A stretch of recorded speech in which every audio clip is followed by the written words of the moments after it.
In the interest of service, Power 88 presents live talk shows to inform, enlighten, and to stimulate thought and dialogue. The views expressed on this program are not necessarily those of the staff and management of KCP or the EOB. Now sit back, relax, enjoy the program, and be sure to listen to Power 88 anytime from anywhere by downloading the KCP app.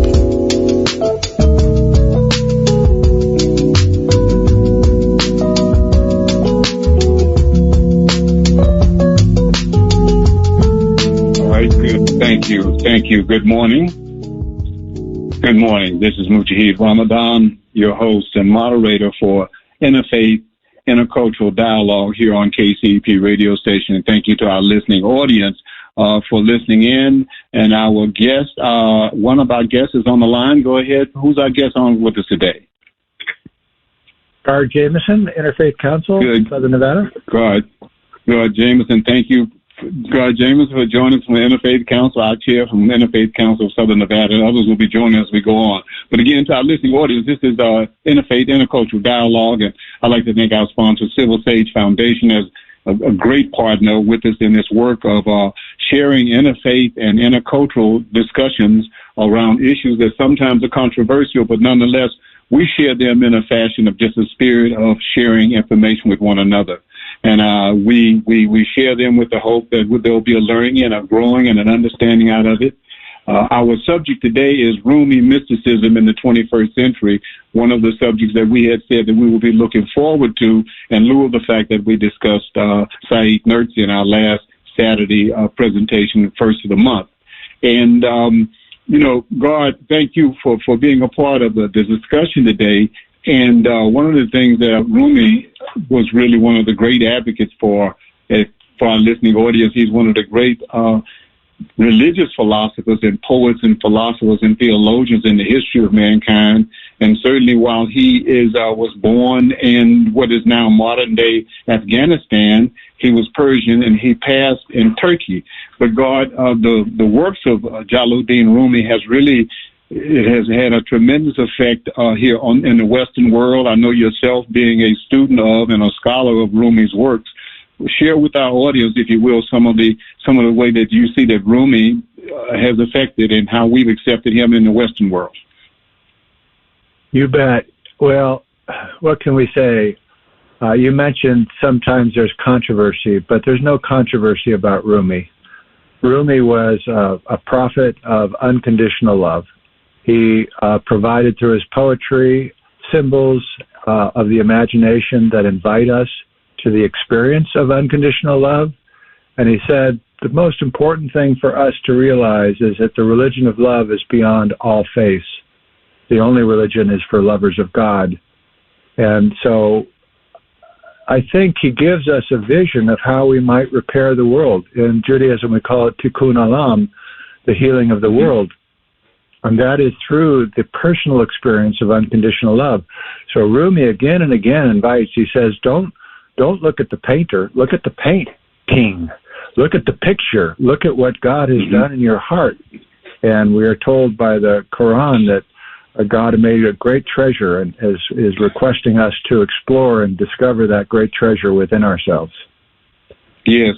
It's interesting, we are in the Abrahamic faith, we are certainly having celebrations around this time of the year. Happy Hanukkah to those in the Jewish community, and it's the season's greetings of Christmas and the holidays of Christmas to those who are in the Christian community.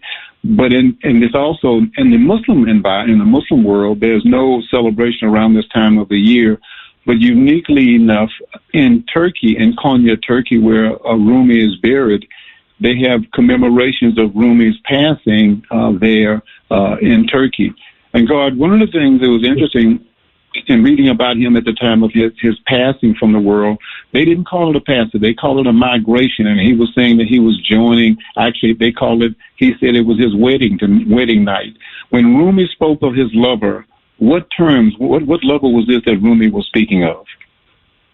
Well, he was first of all speaking of God, but he was inspired by Shams of Tabriz, again, Afghanistan, and that person was so love-saturated that Rumi gravitated toward him and found in that person, Shams of Tabriz, the inspiration of this unconditional love, the invitation to this unconditional love, which sent him in a very violent and difficult world, much as we experience today, into a realization that we are born to love.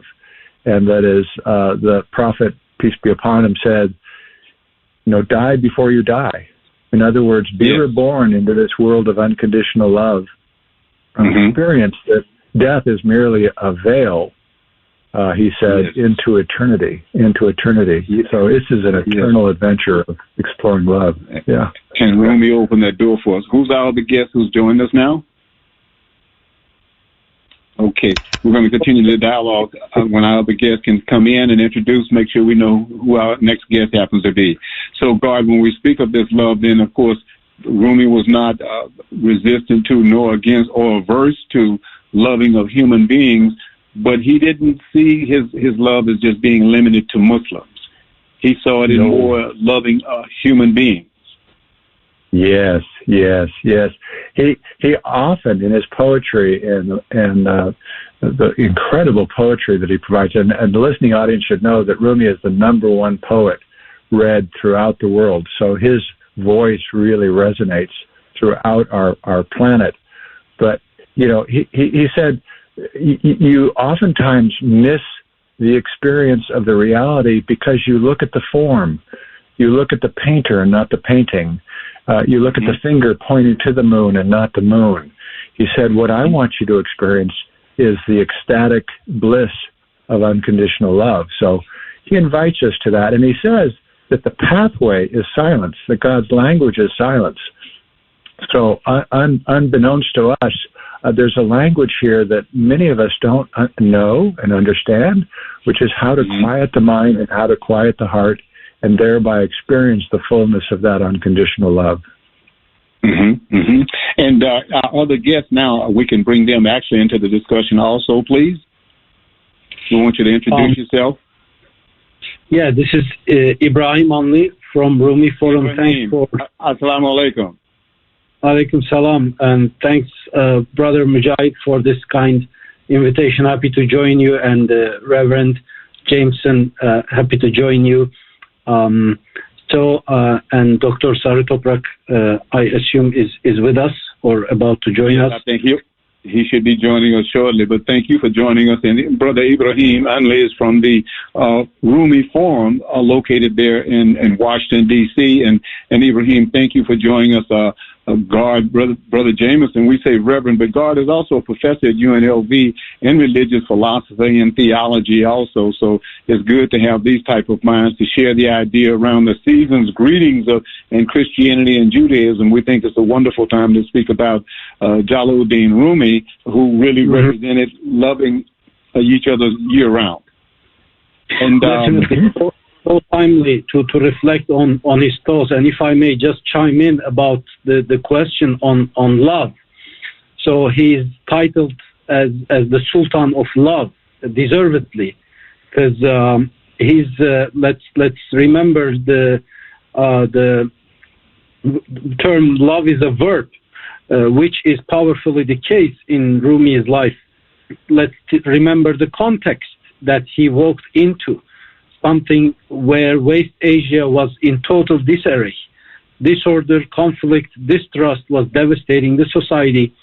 But in this moment, he not only preached compassion and tolerance, but he built this whole social climate, social milieu, where these values manifested themselves in life and touched the actual life of people. That's the reason his funeral was joined by people of seven different faiths, as the story narrates. So he's celebrated by many people.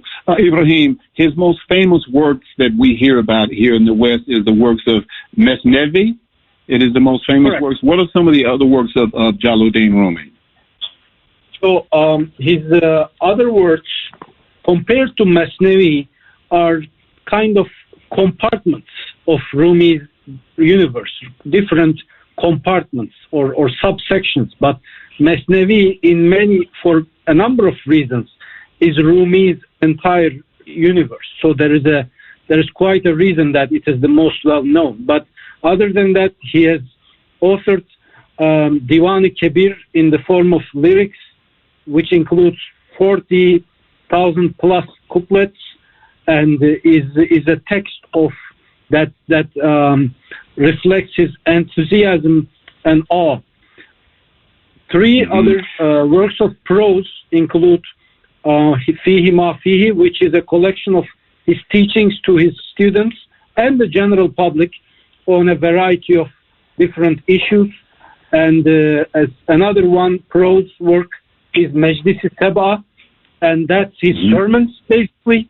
And the last prose work of his that we know of is Mektubat, and that is a collection of his letters. Yes, and I know in the Mesnevi it says that this was in some regards, Muhammad Iqbal said that this was a Persian Quran. This was a Persian Quran. While we know there's only one Quran, the work of Rumi was so outstanding until he said that it really had that type of impact, and the type of impact that it had on readers in terms of changing their lives. He was called Jalaluddin. His name is Rumi, Muhammad Rumi. What does Jalaluddin, what does that mean, Ibrahim? So, the title, Jalaluddin. Yeah, so his entire name, Mevlana Muhammad Jalaluddin Rumi. Mevlana means our master, and Jalaluddin means the majesty of religion. So that's a commonly used name during his time and geography that he lived in. And Rumi is the honorific because he lived and preached in the lands of Eastern Rome, in Asia Minor or in Anatolia. Yes. Gard, Rumi's concept of love, how does it relate to our environment today as we begin to talk about preaching compassion in America? And how does the teachings of Rumi look comparison to, let's just say, some of the divisiveness we have here in the United States? How do we give application to that? Well, he suggested that anywhere you find anger, and I'm going to ask the listening audience, do we see anger in the world around us? He said, you will also see pride. And if you're happy with these snakes, then I wish you well. And so, again, what he's giving us is the formula for reversing the qualities of pride and anger that is so evident in our world right now, and to bringing us into true ummah, true community, through the experience of unconditional love. Our images of God shape us, they sculpt us. And so we have to ask ourselves, is God angry? Is he an angry God? Is he hate us? Is he seeking our judgment? Or does he unconditionally love us? And I think this is the attraction of Rumi. He gives us a vision that God is primarily unconditional love, and that he opens his heart just like a father or a mother to a child. And that's the world that everyone really wants to live in if they were honest with themselves. So let's take that anger and pride and reverse it through the experience of unconditional love in the silence of our hearts, which is where it dwells. And and the fact, God, thank you, the fact that you yourself as a Christian, and we often say God is the best non-Muslim that we know. But you yourself and many in other faith traditions have a great appreciation for the insights of Jalaluddin Rumi. And it shows how he's appreciated here in the West. You say, I had heard in the 90s and even in this century, he's one of the most read poets really throughout the world, but certainly here in the Western world. Ibrahim, the ideas and concepts of mysticism or Sufism in this regard as it relates to Rumi, is Rumi the primary progenitor? Is he the author of mysticism? Or was actually Muhammad the prophet himself actually a mystic? Was his companions mystics also? Sufism, the Islam, mystical spiritual path of Islam, of course, was not institutionalized with the lexicon, with the vocabulary, and with the with the systems of Sufi brotherhoods and sisterhoods during the time of the Prophet, peace be upon him. However, this doesn't mean that Sufism is anything new introduced to Islam. So the word, for example, the word tasawwuf, the Arabic word for Sufism, was not in circulation during the time of the Prophet.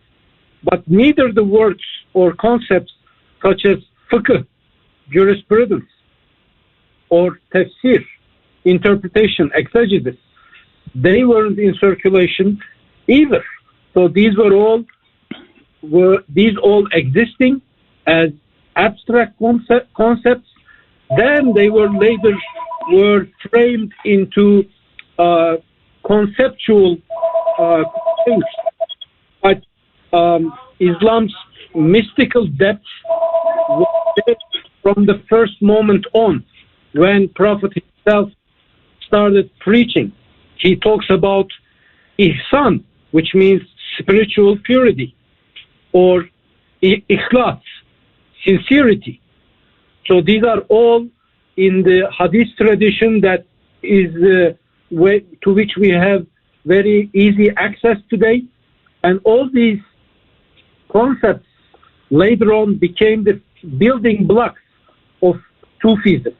So technically, we cannot claim that the Prophet himself and his, peace be upon him, and his companions were Sufis or mystics, but this is only because the term was not in circulation. But Islam's mystical depth was powerfully there.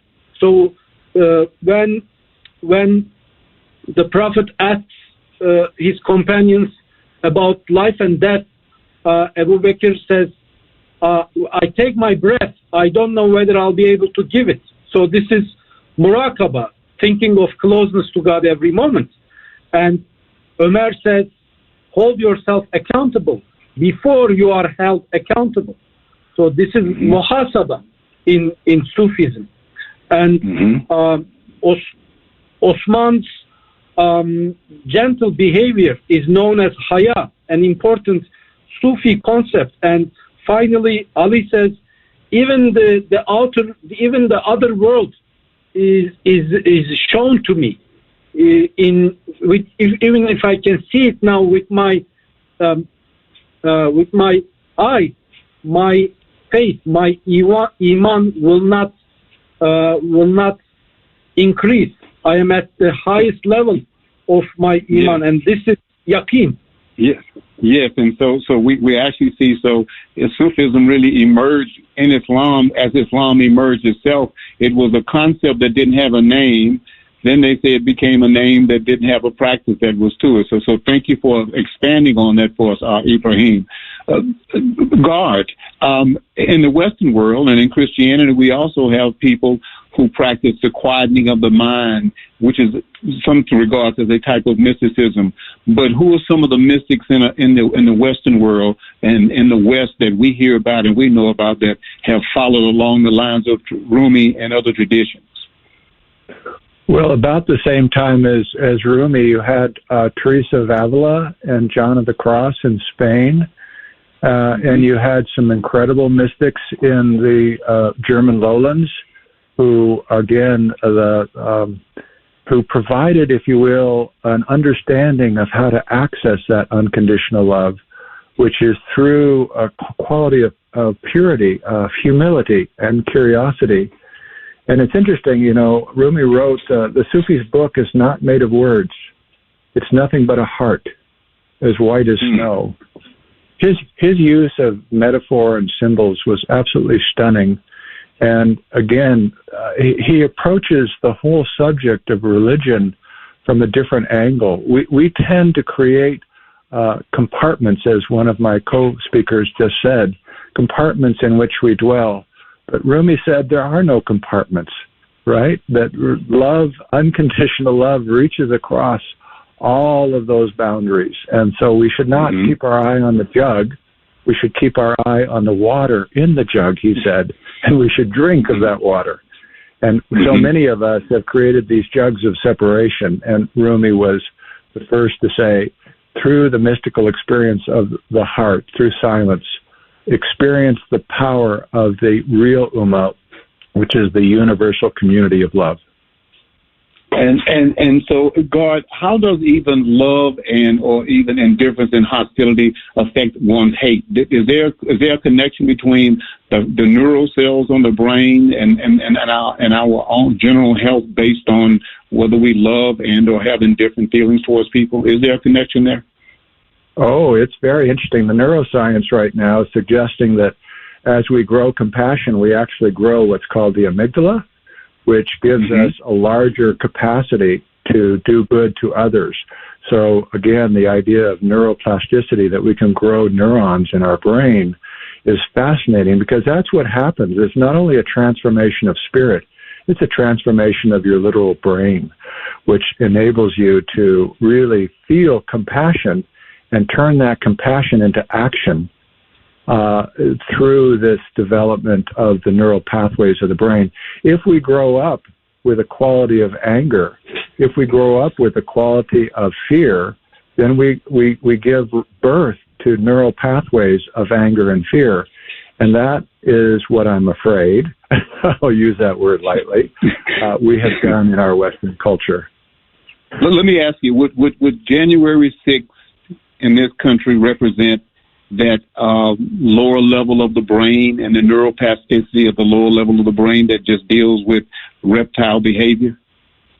Oh, yes. I think, the basic common denominator for all of us is we desire security and safety, and the emotion associated with that is fear. But underneath that fear is love. If we can penetrate that fear, we can experience the unconditional love of God. But what so many people have done is to compromise their own souls by paying allegiance to ideologies of fear. And by doing so, we have compromised not only our species, but our planet. So like bias, bigotry, racism, and prejudice would be those compromising factors. Absolutely. This is what Rumi was against. And again, he suggests that we're all like flutes. And like a flute, there's an emptiness inside of us.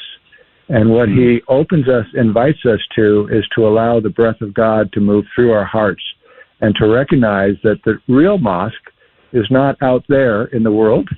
It is in your heart. Yes, it is. Thank you. Ibrahim, Gard's comments brings me to the idea and concepts of the three levels of the soul, El-Mara, Lawama, and Mutmainna. And it seems in Rumi's teachings is that he saw the human being as a multidimensional creature. That is a creature that had a connection with the heavens, but also with the earth, which was uniquely different than any other creature because of this capacity that we had, this dual nature that we have in us. We have in that nature of us, the angels, but we also have the nature of the beast and the animals. How do we balance those, and how important is it to balance those in order to live a good human life? So Rumi has this analysis, the perception of human, which has demonic potentials as well as angelic ones. So, including those, human being, as our all monotheistic traditions quote and teach, is created metaphorically in the image of God, and it is the index of the universe. So all directions and all ends, including those very extreme ones, the most demonic and the most angelic, are possible destinations in the journey of the mankind. Rumi believes human is a macrocosm of the universe and a recipient of the attributes of God. And the very Arabic word for human being, insan, has two direct meanings.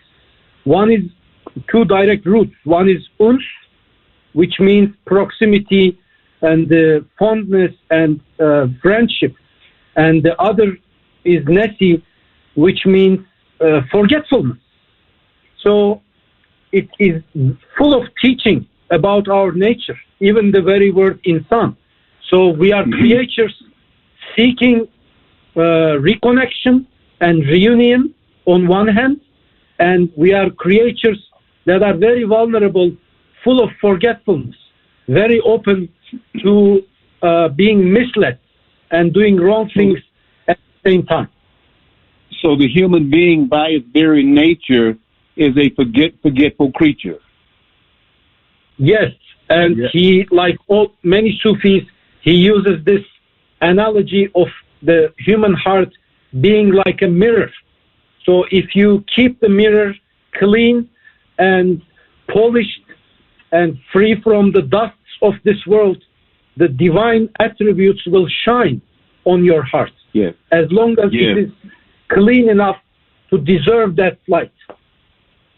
That deserves an amen or Allahu Akbar. Yes, Gard, please. I was going to ask you, Gard, to chime in and ask you, was silencing of the mind a way? And thank you, Ibrahim, for that insight. I want to come back to that again. But, Gard, how does silencing of the mind help polish and bring about that which Ibrahim was sharing with us? Does silencing of the mind help to contribute to it? I want to share a passage that Ibrahim is, I think, alluding to. The sensual ego is blind and deaf to God. The whole Quran describes the wickedness of the ego. Study the holy book. Where is your insight? Concern yourself not with the thief-like ego and its business. Whatever is not God's work is nothing. Nothing. And so, again, what silence brings us to is allows us to be the flute. It allows us to clear the pathways of our inner soul so that God's breath can move through us.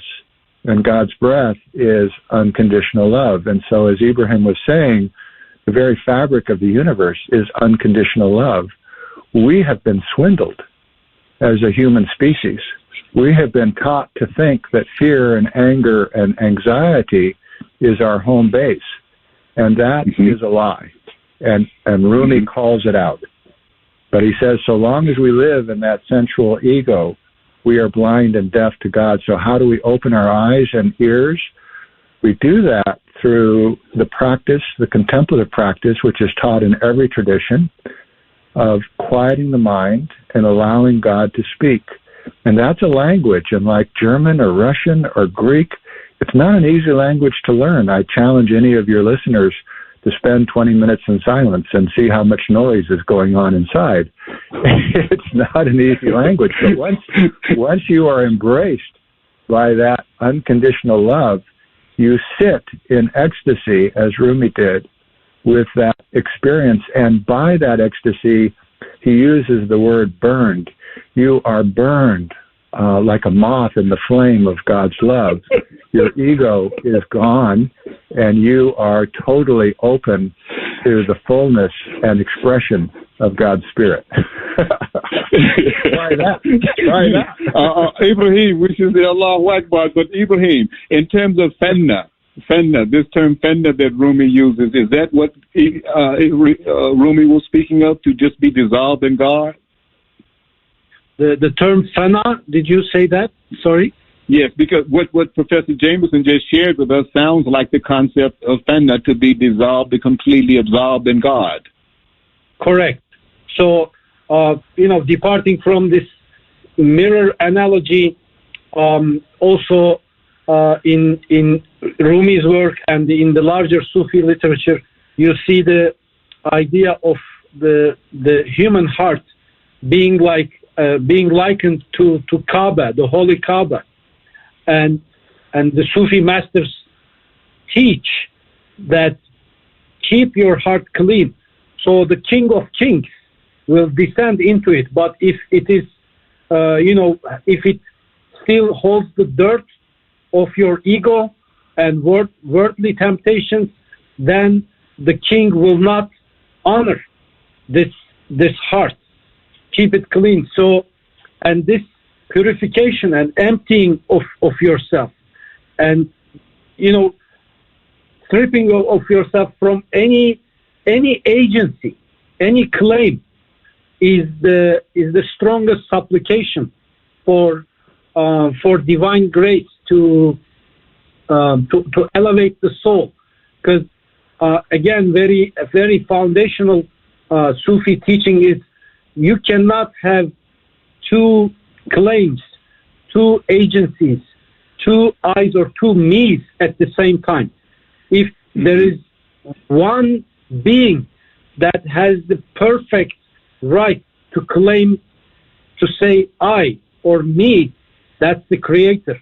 All others are secondary in comparison to his omnipresence and omnipower. So this vision is the compass of the Sufi, and it is strongly evident in the lines of Rumi. Yes, Gard, in analysis of that, with this idea about the ego, based on what Ibrahim has just shared with us, would this idea about the ego fit well into that mode there, that's what blinds us and builds veils between us and God? Yes, well, Rumi enjoyed the stories of Mullah Nasruddin, and one day Mullah was accused of taking a donkey from a neighbor, and the neighbor came over and said, "Do you have my donkey?" And Mullah said, "Absolutely not." And then they began to hear the donkey braying, and and the neighbor said, "But I hear a donkey, Mullah." And Mullah said, "Who are you going to believe, the ass or me?" And so, so often a donkey is the one who is speaking in this world, and we see a lot of that in our politics and even in our religious institutions. we see the donkey a great deal in all of them. To the both of you, Rumi and people like that would look at most of society and say those are not human beings. What we have are animals in human form. And as lowly as it makes the human seem, how accurate is that in this world? When we look at society today, is that really truly humanity? Is it reflected in the type of attitude that we see, I'm saying, in the world in general, but certainly primarily here in the United States of America today? Ibrahim? Yes, Ibrahim. Are we seeing human beings? The term human, because they say reading the Mesnevi will actually bring us to our humanity. What is that humanity Rumi is speaking of that we're missing today? So this dangerous and terrible cycle of dehumanizing one another, which is not a particular illness of our times, but it is taking just another form, as it took throughout the history of humankind, is one big core of the problem. So, and I just remember the analogy used by Reverend about a mother embracing the child and the mercy of the mother. So when people feel they are marginalized, they are dehumanized, they are cornered, and they are under threat, at that moment they are vulnerable to everything. Their degrees and wisdom, through all the teachings and the upbringing they have throughout their lives, really cannot overwhelm this vulnerability. So at the heart of this is this deficit of trust that I think we are suffering to a certain extent nowadays. And when we recall Rumi's work, what he did was to rehabilitate a devastated society by convincing everyone that they are not orphans, they belong, they are valued, and there are doors open to welcome them. So it was this climate that he built. So this idea of and that led to trust, which led to a whole age of peace that followed afterwards. So that was his letter to highlight here. Mm-hmm. I find in your observation, your comments, a lot of the ideas from Said Nursi, who seemingly, I would say, at least I believe, is a student of Rumi's and or certainly was affected by the thoughts and the teachings of Jalaluddin Rumi while they were 700, 800 years apart. Rumi was born in the 13th century, and Nursi was born in the 20th, or at least in the 19th century. So many centuries apart, but from the same country, or in Turkey in that regard. How much does Rumi's teachings and thoughts influence Said Nursi? They are the children of the same tradition. They are the roses of the same garden. So when you look at Nursi, he didn't technically lead a Sufi brotherhood, but we have very clear witnesses about his personal life of devotion, which is incredibly deep spiritually. His long life of prayers, his meters long of prayer list full of names, and his constant devotion, his exemplary devotion. That's his personal life. And in terms of his outlook to the contemporary issues, he just shines with Sufi behavior, with Sufi credentials. I'll just quote him from an interview he gave. He said, "I will sacrifice my hereafter as well as in the sake of the society's faith, Iman. Neither have I desire for paradise nor fear from hell." So if this is not a Sufi thought, then what is? Because just like Rabia, he's saying, oh my Lord, I love you because you are my Lord, not for the rewards of the paradise, nor out of the fear of the hellfire. So centuries apart, almost same wording. Yes, it is. And if there's a place for that type of thinking in the world that we live in today.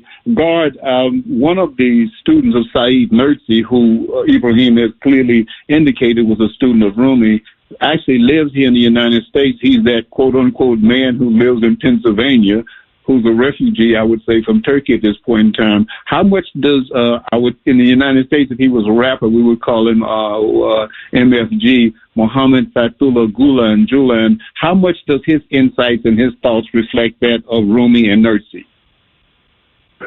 Well, again, I speak of the universal Ummah, and Gulen and Nursi and Rumi and Hafiz and Kabir.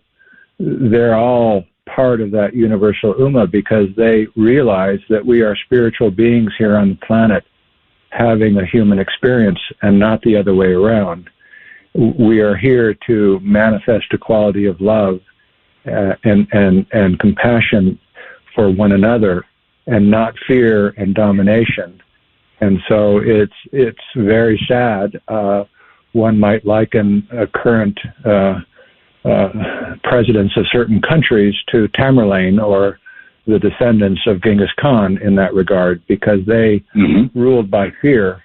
And what Mahatma Gandhi taught us all is that in the end of the day, fear loses and love wins.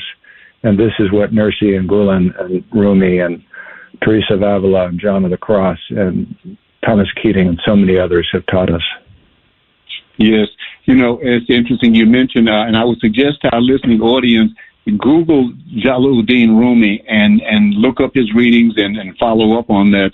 But also, Professor Jameson, Reverend Jameson mentioned St. John of the Cross, who was a 14th or 15th century mystic from Spain, but he wrote what was considered the Dark Night of the Soul, which is considered one of the greatest mystical documents in Christianity, and is highly heralded by not only by Christians but by Muslims and many alike.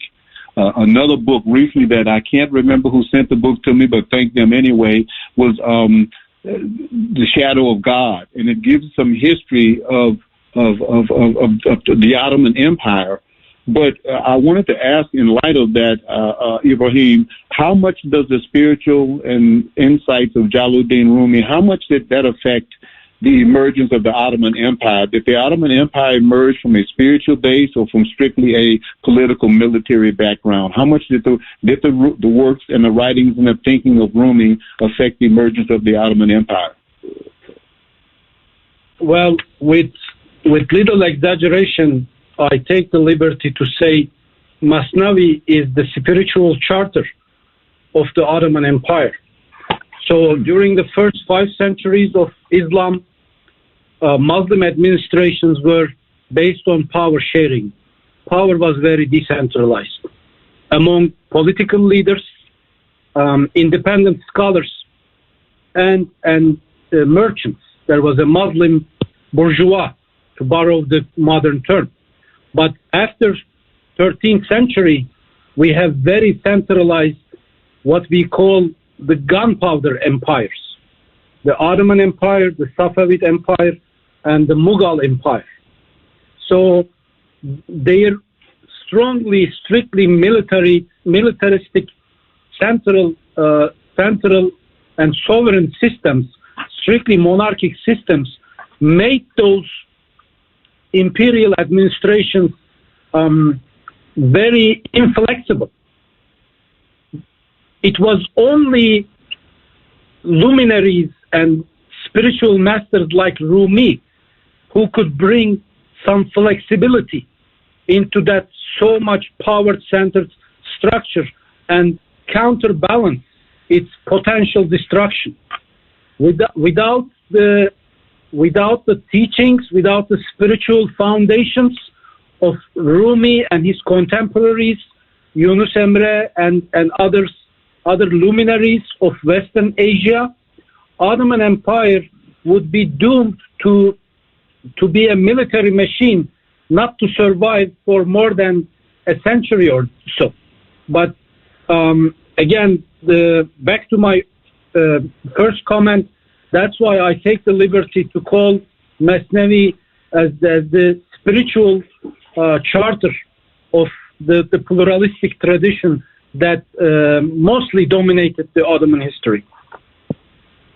Yes, and so I think interesting to hear that. And to our listening audience, if you haven't read the history of the Ottoman Empire, I would strongly encourage you to. This book, The Shadow of God, is just a version that actually covers probably about 400 years, but it also reflects some interesting things in terms of Christopher Columbus, the discovery of America, what have prompted that, and certainly the St. John at the cross, the dark night of the soul.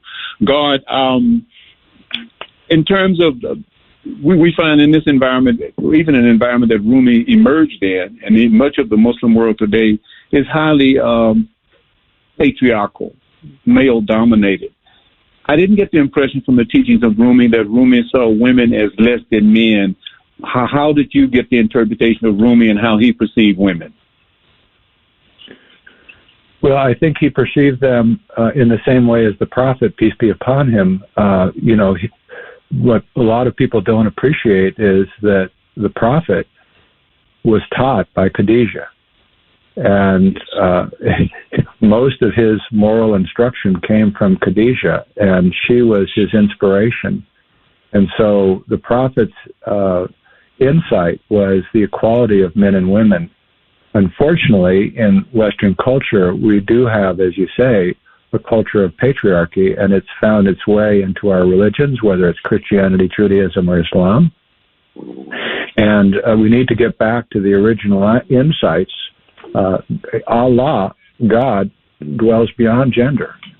God is not a he, God is not a she, God is pure love. And Gulen, who wrote some beautiful things, said the essence of every creature is love. And so if the essence of every creature is love, then it must contain both the masculine and feminine dimensions. And the character of God must be both a mother and a father. Gulen says love is the brilliant light and the greatest power in the world. Once we understand that, and fear hates love. Fear lives in with the thought of the danger of love and how love can sort of flip its capacity to dominate the lives of others. So if we are to look to beyond a culture of patriarchy, we need to look to the inner essence of each of us, which again, as Gulen says, the essence of each of us is love. And when we get that, and when we dwell in silence and we listen in silence to the expression of God's love, then we ourselves become transformed. We become like a moth in the fire, burned, and we die before we die, as the prophet asked us to do, and we become a living manifestation of that love. So, again, I think all of the great mystics, John of the Cross, Teresa of Avila, who are great friends, saw beyond, if you will, this dichotomy and dualism of the masculine and feminine. Yes. Ibrahim, any addition? Because, of course, we know in Islam, patriarchal, misogynist ideas have been dominant over the centuries. It wasn't the ideas of people like Jalaluddin Rumi, neither that of Nursi, neither that of my teacher, Imam Muhammad Muhammad. What are your observations there? So, Sufism offered women more opportunities to participate in religious and social life. Let's remember Sufism becoming visible. As I said earlier, it was already enmeshed in Islam, but it becoming visible as a certain school and practice is a time when the Muslim societies were orienting themselves towards worldly power and conquestism, and in the religious life, kind of a spiritless legalism. And the Sufis, including leading women like Rabia, emerged as a reaction to those wrong orientations. They said their message was, our job in this world is not conquestism, and the way we should understand religion should not be strictly limited to legalism. It should have its own spiritual depth. And so all these ideas were most strongly embraced by women. So from the first moment on, Sufism had strong feminine traits. And Nursi says, in my 80-year-old life, I learned lessons from many major scholars, but the most unshakable lessons I have received are from my mother. So when you look into the life of every Sufi luminary or every spiritual master, you see the story of a very strong, visible woman in their life. And that's one reason that Sufi literature talks a lot about Virgin Mary. Mm-hmm. Yes. Mm-hmm. Yes. Yeah, Gulen says that the woman is the monument of compassion. And correct me if I'm wrong, Imam Mujahid Ramadan, but compassion is to be found in every surah at the beginning except for one. Except for one. Yeah, compassion first entered creation through the woman. So if the North Star is compassion, then we had better pay attention to the women. Very much so. And, it's interesting, and that fact that all faith traditions really embrace the idea of the relationship and the equality, and in some regards in Islam, the dominance really of the woman, but at minimally the equality of the man and the woman. Yet in the societies where the religions seemingly exist, women are probably many times devalued, many times through religion. What are some of the things that we can do to help advance that and improve in that here in this 21st century? Gard.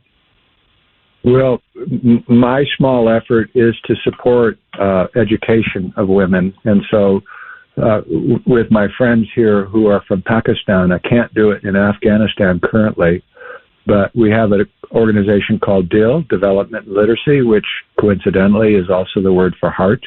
in Arabic. Mm-hmm.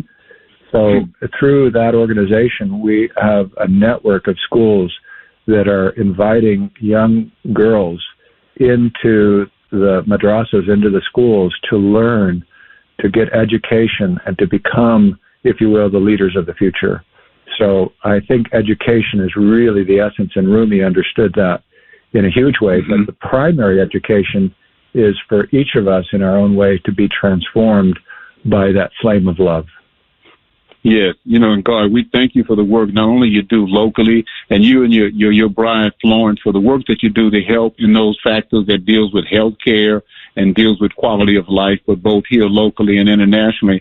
And Ibrahim, isn't it interesting that Gard says they can do this work in Pakistan, but they can't do it in Afghanistan. And Afghanistan is the birthplace, really, what we know as modern-day Afghanistan is the birthplace of Jalaluddin Rumi, while when he made his migration to the next world, he was actually in Konya, Turkey.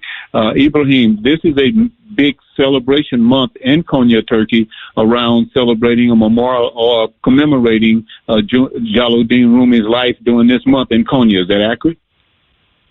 Yeah, Sheb-i Arus is a very well-known celebration in Turkey, in Konya and other important metropolitan centers, and even during the times of the foundation of the Republic, where the Turkey's founding fathers were very skeptical of any Sufi organizations. They were still had an accommodating attitude towards those ceremonies, and it wasn't totally excluded from life.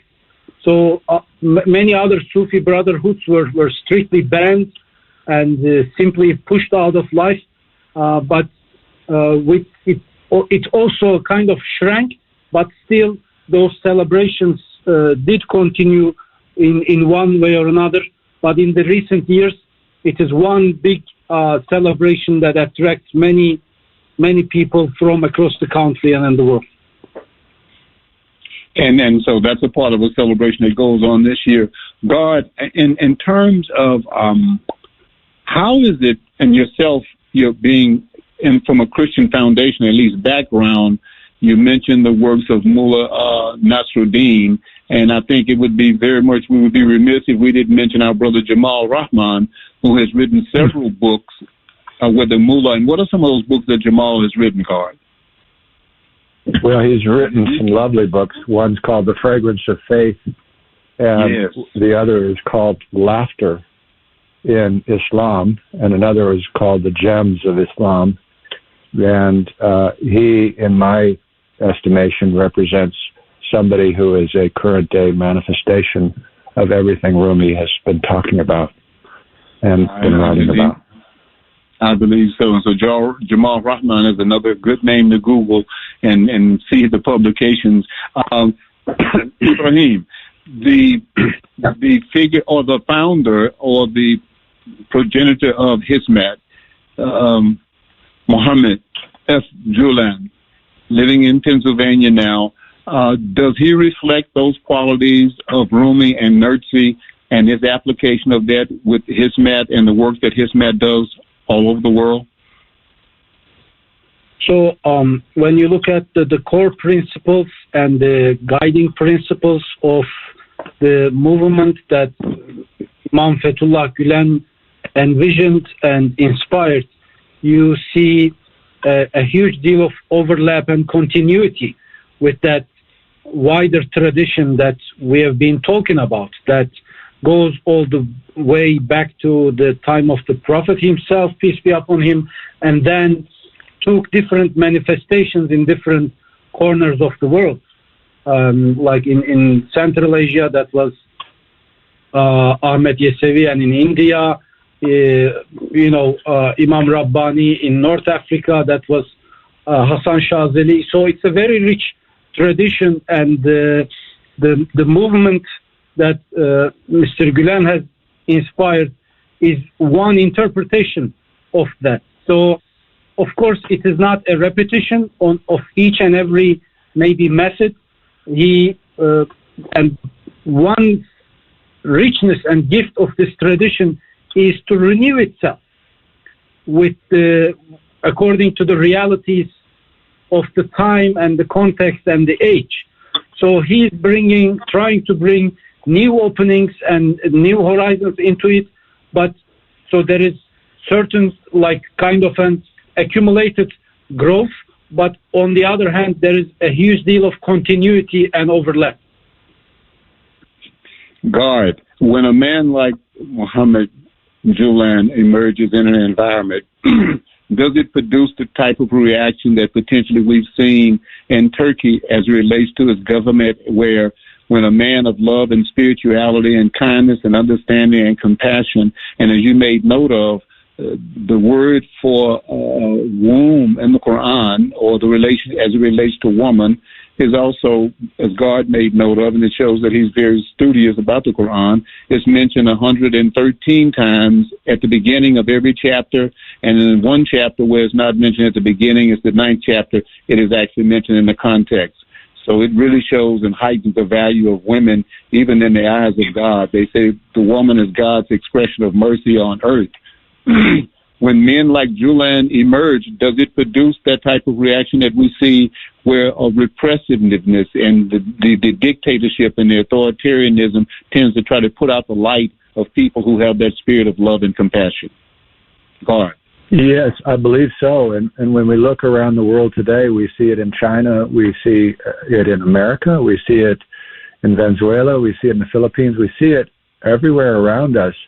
And what I might suggest to the listening audience is this is actually good news, because it means that there's a death rattle of the culture of fear. And great psychiatrist Carl Jung said he saw something large devastating the planet. Didn't think it was a nuclear war, but he saw something large. He died in 1962. And I believe we're in that something large, the pandemic, which has allowed a lot of awakening to happen on the planet. There are seeds and sprouts occurring everywhere, and Gulen is part of that. And what caused the dictatorships of Turkey to fear so much was that, just like in China, the Falun Gong grew larger than the Communist Party, so the followers of Rumi and the great saints of Islam, including Gulen and Nursi, grew larger than their own ranks. And so when that happens, the best defense is an offense, and they got very offensive in the process. And so we find that throughout the history of man. I think, Ibrahim, to both of yourself and Professor Jameson, Gard, thank you both for your kind sharing, your insights, and your time for this 1 hour discussion of interfaith, intercultural dialogue. And any comments, any closing comments? Let's take a minute, and I'll take the last minute to close. Any closing comments from yourself first, Gard, and then Ibrahim? Well, I would ask the listening audience, if God knocked on your door and said, do you have 20 minutes to spend with me in silence?